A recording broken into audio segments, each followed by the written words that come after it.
తాకట్లో ఉన్న మీ బంగారాన్ని విడిపించి ఆ రోజు ఆన్లైన్ రేటుకి కొంటాం. Sharma gold company. నమస్కారం, వెల్కమ్ టు సుమన్ టీవీ. నేను గీతాంజలి. ప్రస్తుతం మనతో పాటు సాధకులు సుబ్రహ్మణ్యం గారు ఉన్నారు. వారితో మాట్లాడదాం. సుబ్రహ్మణ్యం గారు నమస్తే అండి. రామాయణం, మహాభారతం ఇవన్నీ కూడా మన నిత్య జీవితంలో అందరికీ ఉపయోగపడేవే. అందరూ జీవితంలో ఒకసారైనా చదవాలి అని అంటారండి. కానీ మనందరి భావన ఏంటంటే వయసు పైబడిన తర్వాత 60-70 ఏళ్ళు వచ్చాక కృష్ణారామ అంటూ అప్పుడు కూర్చోవాలని. కానీ ఇప్పుడు చూస్తున్నాం కదా, చాలామంది భగవద్గీత చదవటానికి, రామాయణం చదవటానికి ఆసక్తి చూపిస్తున్నారు. కానీ రామాయణం గురించి పర్టికులర్గా మాట్లాడుకుంటే మన డే టు డే లైఫ్లో అసలు ఎలా ఉపయోగపడుతుంది అని అడగాలనిపించింది. నమస్కారం అండి. శ్రీ గురుభ్యో నమః. మీరు ఇప్పుడు రామాయణ భారత భాగవతాలు అన్నారు కదా. సహజంగా నా చిన్నప్పుడు మా నాయనమ్మ గారు కానీ మా తాతగారు కానీ వాళ్ళు ఏమన్నారంటే, చిన్నతనంలో భారతం చదవాలరా, వయస్సు వచ్చాక రామాయణం చదవాలి, కొంచెం పెద్దవాళ్ళం అవుతున్నాం 40-50 దాటే అన్నప్పుడు భాగవతం పట్టుకోవాలరా అనేవారు. ఎందుకు మా సహజంగా ఇంక్విజిటివ్గా అడిగితే, రామాయణం నువ్వు ఎలా ఉండాలో చెప్తుందిరా, భారతం ప్రపంచం ఎలా ఉంటుందో చెప్తుంది నీకు, భాగవతం భగవంతుడు వైపు ఎలా వెళ్తుందో చెప్తుంది అని వాళ్ళు చెప్పేవారు, పెద్దవాళ్ళు చెప్పేవారు, మా నాయనమ్మ గారు వాళ్ళు చెప్పారు. అయితే రామాయణం మనం ఏం చేయాలో చెప్తుందండి ఖచ్చితంగా. బోల్డ్, అసలు రామాయణం నిండా అవే. ఉదాహరణకు అన్నదమ్ములు ఎలా ఉండాలి, భార్య మాట వింటే ఎలా ఉంటుంది, వినకపోతే ఎలా ఉంటుంది, చెప్పిన మాట వింటే ఎలా ఉంటుంది, వినకపోతే ఎలా ఉంటుందో కూడా మనకు రామాయణం చెప్తుంది. కానీ డే టు డే లైఫ్, రోజువారీ జీవితంలో అంటే సహజంగా ఒకటి చెప్తారు కదా, మీరు కూడా చాలాసార్లు వినుంటారు, సుందరకాండ చేయండి పనులు అవుతాయి, సుందరకాండ చేయండి పనులు అవుతాయి, కారీ సిద్ధి హనుమాన్ టెంపుల్స్ అని ఉంటాయి కదా. ఎందుకు అవుతాయి అంటే, ఒకటి అందులో ఉన్న మంత్రశక్తి, ఖచ్చితంగా రామాయణంలో చాలా గొప్ప మంత్రశక్తి ఉంది. సుందరకాండ మీరు కేవలం మంత్రం కింద చదివినా కూడా మీకు చాలా పనులు అవుతాయి. నాకు కూడా పర్సనల్గా చాలా మంచి ఎక్స్పీరియన్స్ ఉన్నాయి. కానీ అందులో మనకు అమేజింగ్ లైఫ్ లెసన్స్ కూడా ఉంటాయి. ఎలా అంటే, ఇప్పుడు ఒక్కసారి ఆ సముద్ర తీరం వానరులందరూ కూర్చుని ఉన్నారు. ఈ 100 యోజనాలు దాటాలి అంటే ఒకడు 10 వెళ్తానన్నాడు, ఒకడు 20 వెళ్ళగలన్నాడు, 30 వెళ్తానన్నాడు, అంగదుడు 100 వెళ్తానంటాడు, కానీ వెనక్కి రాలేనంటాడు. వెళ్ళి రాలేకపోతే ప్రయోజనం ఏంటి? ఒక్క ఆంజనేయ స్వామి మాత్రం నేను వెళ్తాను అంటే, ఆయనకి ఆ శాప విమోచనం అయిపోగానే ఆయన నేను వెళ్తాను, వస్తాను, సీతని చూసి వస్తాను అని చెప్తారు ఆయన. ఆ చెప్తున్నప్పుడు సుందరకాండ స్టార్టింగ్లో మీకు ఆ శ్లోకాలు కూడా ఉంటాయి. ఎలా అంటే, ఒకవేళ నాకు ఇక్కడ గనక సీత కనపడకపోతే 3 లోకాల్లో ఎక్కడున్నా కూడా వెతికి బద్ధ్వా రాక్షస రాజానం ఆనయిష్యామి రావణం అంటారు. నేను రాక్షస రాజైన రావణాసుడిని బంధించి తెచ్చి పడేస్తాను ఒకవేళ దొరక్కపోతే నాకు సీతమ్మ అని కూడా చెప్తారు. ఫస్ట్ ఆఫ్ ఆల్ ఆ మాట ఎవడో అప్పటిదాకా అనలా. అండ్ అప్పటిదాకా ప్రపంచంలో ఏదో కార్తవీర్యార్జునుడు ఒక్క స్టోరీలో తప్ప, లేదా వాలి స్టోరీలో తప్ప సామాన్య ప్రజలకు రావణాసురుని ఎదిరించవచ్చు అన్న అవకాశం కూడా తెలియదు. ఆ ఆలోచన కూడా ఎవరికీ లేదు. కానీ ఆయన చేస్తానన్నారు గట్టిగా. నేను సీతమ్మని చూసే వెనక్కి వస్తాను అని ఒక ఉక్కు సంకల్పం చేసుకున్నారు. చేసుకొని ఆయన ఎగరడం ఆయన ఆ శరీరాన్ని ఈక్వలెంట్గా పెంచారు, ఎగిరారు. మనకు చాలా డీటెయిల్ డిస్క్రిప్షన్ ఉంటుంది. వెళ్తూ ఉంటే మొట్టమొదట ఆయనకి గాలిలోకి బంగారు కొండలు లేచి కనబడ్డాయి. మైనాకుడు. ఆయన అప్పుడు మైనాకుడితో ఏమంటారు, ఇది మీకు మన ఎంఎస్ రామారావు గారు రామాయణంలో చాలా బాగా కనబడుతుంది. రామకార్యమై సాగుతుంటేని సాధించే వరకు ఆగనంటిని అని మైనాకుడితో అన్నట్టు ఉంటుంది. ఆయన చాలా భలే క్యాప్చర్ చేశారు ఆ ఎసెన్స్ ని. ఆయన వెళ్తున్నారు, ఆంజనేయ స్వామి చెప్పేశారు మైనాకుడికి. వెంటనే దేవతలందరూ గాలిలోకి వచ్చి కనపడి, రెండో గొప్ప పని చేశాడు ఆంజనేయుడు, మొదటి గొప్ప అని చెప్పలా, రెండో గొప్ప పని చేశాడు ఆంజనేయుడు అన్నారు. ఇంకొంచెం ముందుకు వెళ్ళారు ఆయన. ఈసారి దేవతలే ఒక విఘ్నాన్ని పంపించారు, సురసని. వాళ్ళు ఏం చెప్పారు, ఒక క్షణం ఆయన అసలు ఎలా ముహూర్తం విఘ్నమాచర, ఒక నిమిషం ఆయనకు ఒక విఘ్నం లాంటిది కల్పించమ్మా అని అడుగుతారు. ఆవిడొచ్చి నిన్ను నాకు భోజనంగా ఇచ్చే, నువ్వు నా నోట్లోకి వెళ్ళవలసిందే అంటుంది. అంటే ఆవిడ నోరు పెంచుతుంది, ఈయన ఆయన్ని పెంచుతారు. ఆవిడ బాగా నోరు పెంచాక ఆయన సడన్గా చిన్నగా అయ్యి లోపలికి వెళ్ళి బయటకు వచ్చేస్తారు. అయిపోయింది. ఇంకొంచెం ముందుకెళ్తారు. ఇంకొంచెం ముందుకెళ్ళాక ఏం జరిగింది, ఈయన నీడ పట్టుకుని ఒక రాక్షసి కిందకి లాగుతూ ఉంటుంది, సింహిక అని. అప్పుడు సముద్రంలోకి వెళ్ళి ఆ రాక్షసి తాలూకా మర్మ అవయవాలన్నిటిని ఛేదించి బయటకు వచ్చేస్తారు, చంపేసి. తర్వాత వెళ్ళి దిగారు. ఇక్కడతో మనకు అయిపోయింది. ఇప్పుడు దేవతలు అన్నారు 4 గొప్ప పనులు అయిపోయి అన్నారు. మొదటిది చెప్పలే, మనకు 3 కనబడుతున్నాయి. మొట్టమొదటిది ఎవడు చెయ్యలేదు భయపడుతున్నాడు అనుకున్న ఆ పని నేను చేస్తాను అనే సంకల్పం తీసుకోవడమే మొట్టమొదటిది. దాన్ని ధృతి అంటారు. మా ఇంట్లో ఎవడో డాక్టర్ అవ్వలేదు. ఇప్పుడు చాలా మంది సహజంగా అట్లీస్ట్ 90s 2000s ఈ మాటలు చాలా మంది ఎదిగిన వాళ్ళు వినుంటారు. ఎవర్రా మన ఇంట్లో ఎవడో అలా చదివిన వాళ్ళు లేడు కదా, వీడు చదవగలడా లేదా, కానీ అలా చేసి ముందుకు వచ్చిన వాళ్ళు చాలా మంది ఉన్నారు. ఇప్పుడు కూడా చాలా మంది చేయలేకపోతున్నారు అంటే, లేదు నేను చేస్తాను, నేను ఆ దీక్షగా ఉంటాను, నేను చేయగలుగుతాను అని ఆ సంకల్పం తీసుకోవడమే మొట్టమొదటి గుడ్ క్వాలిటీ. సరే మనం ఒక పని మీద ప్రారంభం చేసామండి, ఏదో నేను ఒక 6 నెలల్లో ఒక రీసెర్చ్ పేపర్ పబ్లిష్ చేసే అంతగా ఒక సబ్జెక్ట్ చదువుకుంటాను చేసుకుంటూ వెళ్తున్నామండి. మనం వెంటనే మనకి ఏమవుతుందంటే మనం గొప్ప పని చేస్తున్నప్పుడు మనం చాలా కష్టం ఒక దాంట్లో పెడుతున్నప్పుడు డిస్ట్రాక్షన్స్ వస్తాయి. అవి హితశత్రువులే ముందు వస్తాయి. నేను ఒక చిన్న ఎగ్జాంపుల్ చెప్తానండి. నా ఫ్రెండ్స్లో ఒక ఆయన లెర్నింగ్ అండ్ డెవలప్మెంట్ డిపార్ట్మెంట్లో ఉండాలి, నేను అందులో సెటిల్ అవ్వాలి అనుకున్నాడండి. సాఫ్ట్వేర్ జాబ్ మానేశాడు, సివిల్స్ ఏదో ప్రిపేర్ అవ్వడం అది స్టార్ట్ చేశాడు. జరుగుబాటు అవ్వాలి కాబట్టి టైం అని ఇక్కడ మనకి ఐఏఎంస్కి వాటికి ట్రైనింగ్ ఇస్తారు కదా, క్యాట్ ఎగ్జామ్ ట్రైనింగ్, అందులో వెళ్ళి ఇంగ్లీష్ నేర్పించేవాడు.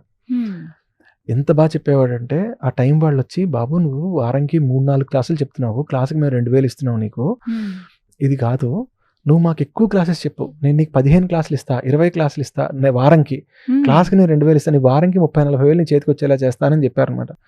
మా వాడు, బాబు నా ఫోకస్ ఇది కాదు, నేను ఇక్కడికి వస్తున్నది నా జరుగుబాటు అవడం కోసమే, నాకు నెలకి వారంకి 8,000, నెలకి 30,000 రాకపోతే నేను బతకలేను, కాబట్టి నేను ఆ వరకే నీ దగ్గరికి వచ్చి చేస్తాను, నాకు ఇంకో లక్ష్యం ఉంది అని చెప్పి దాన్ని పక్కన పెట్టి ఏదైతే అనుకున్నాడు, ఇవాళ ఒక సీఈఓకి ఆయన లెర్నింగ్ అండ్ డెవలప్మెంట్ లో రిపోర్టింగ్ చేస్తా అంటే ఒక పెద్ద మెడికల్ కంపెనీలో ఉన్నాడు. ఇప్పుడు ఆయన ఒక ఇంటర్నేషనల్ కంపెనీ, అది యాక్చువల్గా అందులో వర్క్ చేస్తున్నాడు. సో ఇది ఫోకస్ ఏంటంటే, నేను ఒక లక్ష్యంతో వెళ్తున్నప్పుడు అది బంగారమే నాకు ఎదురు రాని, నేను దీనికోసం ట్రై చేయట్లేదు, అర్థమైంది కదా, దృష్టి నా మెయిన్ టార్గెట్ ఏదైతే ఉందో దాని వైపే వెళ్తాను.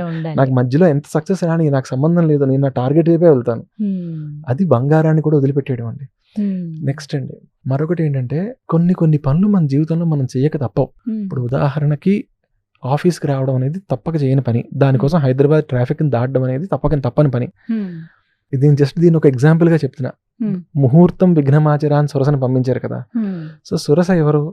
ఆవిడ నాగమాత, భగవంతుడు పెట్టిన అవరోధమే అది. మనకి లైఫ్లో అంటే ట్రాఫిక్ అని నేను ఒక నార్మల్ ఎగ్జాంపుల్ కింద చెప్తున్నా. ఇలాంటి అవరోధాలు చాలా మనం చేయవలసిన పనులు కొన్ని వస్తాయి లైఫ్లో.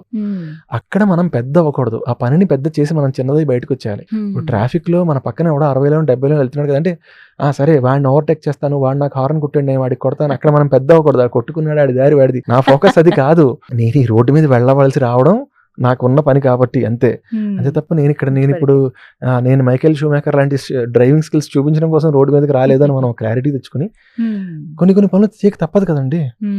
అందులో ఎక్స్పర్టీస్ కోసం చెప్పి అసలు పని మానేయకూడదు. ఇది మనకి చాలా చక్కగా మనకి ఆ రెండో దాంట్లో చూపించారు. దీన్ని మతి అంటారు. అంటే మన ఇంటెలెక్ట్ ని వాడడం, ఎక్కడ మనం పెరగాలి, ఎక్కడ మనం తగ్గాలి. అందుకే మనకు బోల్డ్ సామెతలు కూడా వచ్చాయి, ఎక్కడ తగ్గాలో తెలిసిన వాడు గొప్పవాడు, ఇలాంటి సామెతలు కూడా వచ్చాయి కదా. కాబట్టి అక్కడ తగ్గిన ఆంజనేయ స్వామి అంతటా ఆయన ఏం తలుచుకుంటే ఇప్పుడు ఫైట్ చేయలేరు, అసలు చేయొచ్చు కదా. ఇంకా లాస్ట్ది చివరికి వచ్చేసరికి ఏమైంది, ఈయన నీడ పట్టుకొని లాగుతోంది రాక్షసి. నీడ అంటే డార్క్ సైడ్ ఆఫ్ అస్.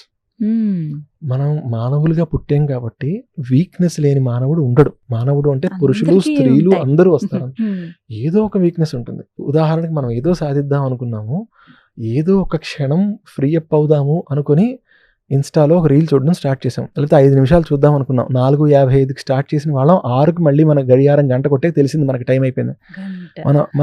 మనం 5కి బయటకు వచ్చి ఇంకో పని చేయాల్సింది మన కాలహరణం అయింది, మన టైం వేస్ట్ అయింది కదా. ఇది మనలో ఉన్న డార్క్ సైడ్. ఎడిక్షన్స్ కానీ వీక్నెసెస్ కానీ వీటి దగ్గర తగ్గడము పెరగడము, నేను నా ఫోకస్తో ఉన్నా అని చెప్పడము, ఇవేం చేయలేదు ఆయన. దాన్ని బ్రేక్ చేసి సింహికని బ్రేక్ చేసి చంపేసి బయటకు వచ్చారు. సో మన వీక్నెస్ ని మనని ఏదైతే వెనక్కి లాగుతోందో, డార్క్ సైడ్ వైపు మనం ఏదైతే లాగుతోందో, సముద్ర గర్భం కూడా చీకటిగా ఉంటుందండి. ఆ రాక్షసి పైన ఎగురుతున్న వాడిని కిందకి వాడి నీడ పట్టుకుని, అంటే వాడి వీక్నెస్ తో, సాంకేతికంగా చూస్తే వాడి వీక్నెస్ తో వాడిని సముద్ర గర్భంలోకి చీకటిలోకి లాగి చంపేస్తోంది. సో మన వీక్నెస్ ని మనం అలా భేదించుకొని ముందుకెళ్ళాలి. అలా అయిన వాడికి ప్రతి పని పూర్తవుతుంది. దీనికి శ్లోకం ఎలా చెప్తారంటే, మీకు సుందరకాండ మొదటి సర్గలోనే వస్తుంది. ఇది చిట్ట చివరిలో దాదాపుగా 190 శ్లోకాలు దాటిన తర్వాత వస్తుంది. ధృతిర్ దృష్టిర్ మతిర్ దాక్ష్యం స్వకర్మసు నసీదతి. ధృతి నేను చేస్తాను అనే వజ్ర సంకల్పం ఉండడం, దృష్టి దాని మీదే ఫోకస్ ఉండడం, ఇంకా ఏది మనకు పక్కన వచ్చినా వెళ్లకుండా అటుపక్క ఇటుపక్క వెళ్లకుండా ఉండడం, మతి ఏది ఇంపార్టెంట్ కాదు, ఆ వర్క్ కి వెళ్తున్న దారిలో బోల్డ్ పనులు వచ్చిన మతి, దాక్ష్యం మన మీద మనం కంట్రోల్ చూపించి నాకు ఆ దక్షత ఉంది, నేను ఆ పని చెయ్యగలను అన్నదంటే మిగతా అవన్నీ వదులుకొని ఆ వీక్నెసెస్ నుంచి చేయడం. ఈ 4 చేస్తే ఆ రోజుల్లో ఏంటంటే ఈ రోజుల్లో కూడా అన్ని పనులు అవుతాయి. ఇంకొక చిన్న ఎగ్జాంపుల్ చెప్పి క్లోజ్ చేస్తానండి. ఇంకొకటి కూడా హనుమంతులు వారు చేసింది సుందరకాండలోనే. సీతమ్మని చూడడానికి వెళ్ళారు కదా ఆంజనేయ స్వామి. సీతమ్మ దగ్గరికి వచ్చి రావణాసురుడు ఇష్టం వచ్చినట్టు మాట్లాడి వెళ్తాడు. రకరకాల మాటలన్నీ చెప్పి వెళ్తాడు. అది పెద్ద డిస్కషన్. కానీ సీతమ్మ మాటలన్నీ విన్న తర్వాత చచ్చిపోదాం అనుకుంటారు. తన జడతోనే ఉరి పోసేసుకుందాం అనుకుంటారు. పైన ఆంజనేయ స్వామి ఉన్నారు. రావణాసురుడు వెళ్ళాడు ఇప్పుడే, త్రిజటా స్వప్నం ఇప్పుడే అయింది. పైనుంచి చూస్తున్నారు. ఆవిడ ఆత్మహత్య చేసుకుంటే పరిస్థితి ఏంటి? ఇంత కష్టపడిన దానికి లేదు కదా. ఆ క్షణంలో ఆంజనేయ స్వామి మాట్లాడిన మాటలండి ఎంత గొప్పగా ఉంటుందంటే, వాల్మీకి రామాయణంలో ఆయన సంస్కృతంలో మాట్లాడలేదు అని మాత్రమే రాసి ఉంటుంది. విశ్వనాథ సత్యనారాయణ గారు రామాయణ కల్పవృక్షంలో అది సంస్కృతం కాదు, అది ఏ భాషలో మాట్లాడారో కూడా ఆయన పరిశోధించి చెప్పారు.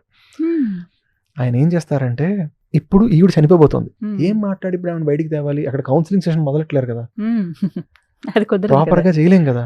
అందుకని ఏం చేశారు ఆయన, వెంటనే ఈవిడికి ఇష్టమైంది ముందు మాట్లాడాలి, ఈవిడికి ఏది నచ్చుతుందో అది మాట్లాడాలి. అంటే ఏంటి, టాపిక్ సెలెక్షన్. టాపిక్ సెలెక్షన్ అంటే రామకథ.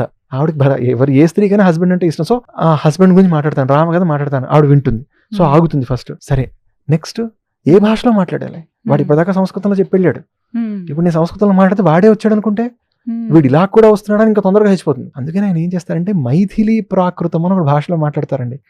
ఈ మైథిలీ ప్రాకృతం ఏంటంటే, మిథిల దేశం అంటే సీతమ్మ వారు పుట్టింది మిథిల.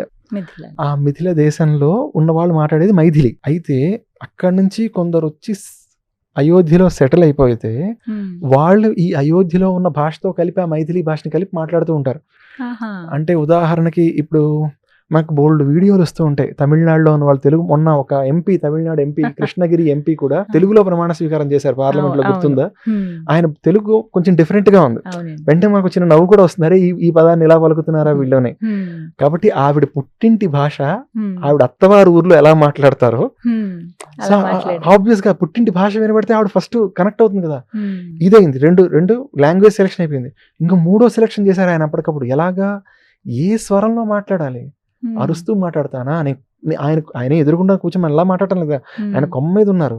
సో ఆయన ఎలా స్టార్ట్ చేస్తారంటే, ఫస్ట్ చిన్నగా మొదలుపెట్టి అలా అలా అలా అలా సౌండ్ పెంచుకుంటూ మాట్లాడతారు. అంటే ఫస్ట్ ఏదో చిన్నగా వినపడుతోంది రాముడి మాట, చెవులు రిక్కించి వింటుంది, నెమ్మదిగా వినపడుతోంది. సో స్లోగా అటు ట్యూన్ అవుతుంది ఆవిడ. అలా మాట్లాడి ఆవిడని కన్విన్స్ చేస్తారండి. జీవితంలో ఇవాళన్న రోజుల్లో ప్రతి ఒక్కళ్ళం ఎవరో ఒకరికితో మంచి మాటలు మాట్లాడవలసిన అవసరం అందరికీ ఉందండి. ఇవాళ రోజున లేని వాళ్ళు లేరు. అందరికీ కష్టాలు ఉన్నాయి. మనం ఎవరో ఒకరు చెప్తే వాళ్ళ ద్వారా మనకు కొన్ని బాధల గురించి దూరం చేసుకుంటాం. అలాగే ఎవరైనా బాధలో ఉంటే వాళ్ళతో కూడా మనం మాట్లాడాల్సిన పరిస్థితి వస్తుంది. అక్కడ ఈ ఒక్క ట్రిక్ వాడినా మనకి చాలా హెల్ప్ అవుతుంది. ఇలా ఇలా మనకి వందలు ఉన్నాయండి రామాయణంలో. ఎప్పుడైనా ఇంకా తప్పకుండా అసలు మన నిత్య జీవితంలో రామాయణం ఎలా ఉపయోగపడుతుంది, మనం ఏం నేర్చుకోవాలి అనేది కూడా మాట్లాడదాం. చాలా చక్కగా వివరించారు. ధన్యవాదాలు సుబ్రహ్మణ్యం గారు. ధన్యవాదాలు. నమస్కారం.